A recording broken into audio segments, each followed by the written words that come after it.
गृहराज्यमंत्र्याकडे की 1993ला गृहमंत्र्याच्या आईने स्वतःला जाळून घेतलं होतं. त्या जाळून घेतलेल्या प्रकरणाची देखील सविस्तर चौकशी झाली पाहिजे. या प्रकरणाची तर झालीच पाहिजे. मी स्वतः या सगळ्या घटनांचा साक्षीदार आहे. पुन्हा बाळासाहेबांच्या मृत्यूपत्राचा देखील मी ट्रस्टी आहे.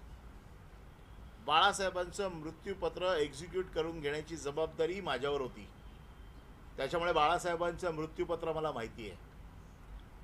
हे जे काही आरोप करतायत की मृत्यूपत्र कसं बनवलं गेलं, मला विचारा ना. मी साक्षीदार आहे.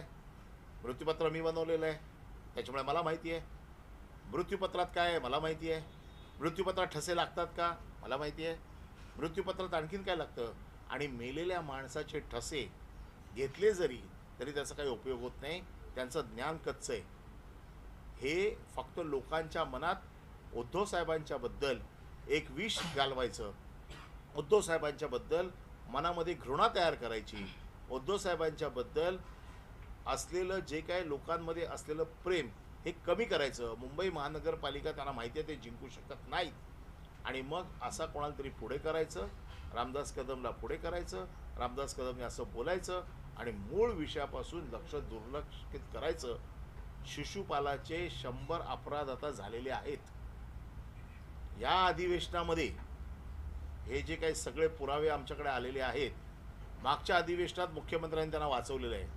आमचा मुख्यमंत्र्यांवरच आरोप आहे की असे शिशुपाल तुम्ही का वाचवताय, अशी तुमची काय मजबुरी आहे की ज्याच्यासाठी तुम्ही ह्या लोकांना वाचवताय.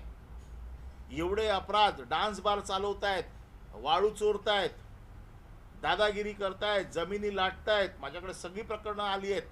मागच्या अधिवेशनापासून तिथे लोक समोरून येऊन माहिती देत आहेत की यांनी कोणाकोणाच्या जमिनी ढापल्या आहेत, यांनी कोणाकोणाच्या जमिनी खाल्ल्या आहेत, कोणाकोणाला दादागिरी करून बेघर केलेलं आहे, त्यांच्या पुतण्याने आत्महत्या केली आहे.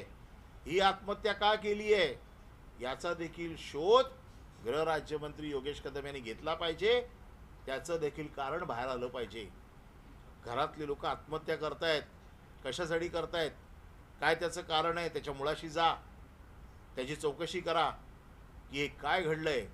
की हे सगळे दारू पिऊन तिकडे जो काय धुमाकूळ चालू आहे खेडमध्ये, याची सगळी वाच्यता येणाऱ्या अधिवेशनात होईल. काय काय अजून प्रकार, मागच्या अधिवेशनात तर फक्त 2च प्रकरणं आली बाहेर.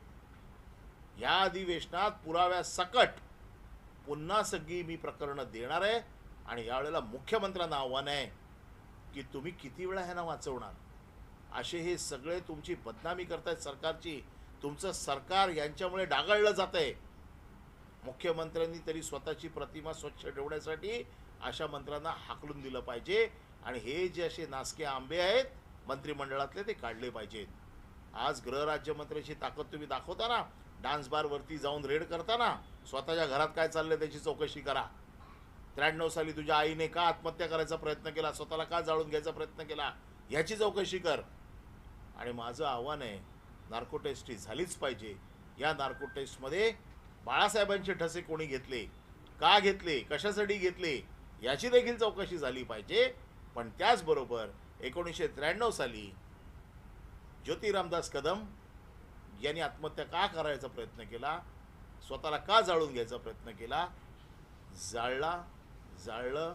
आजही तिकडे खेडमध्ये साक्षीदार आहेत घटनेचे. वेळ पडली तर त्यांना देखील मी समोर आणू शकतो.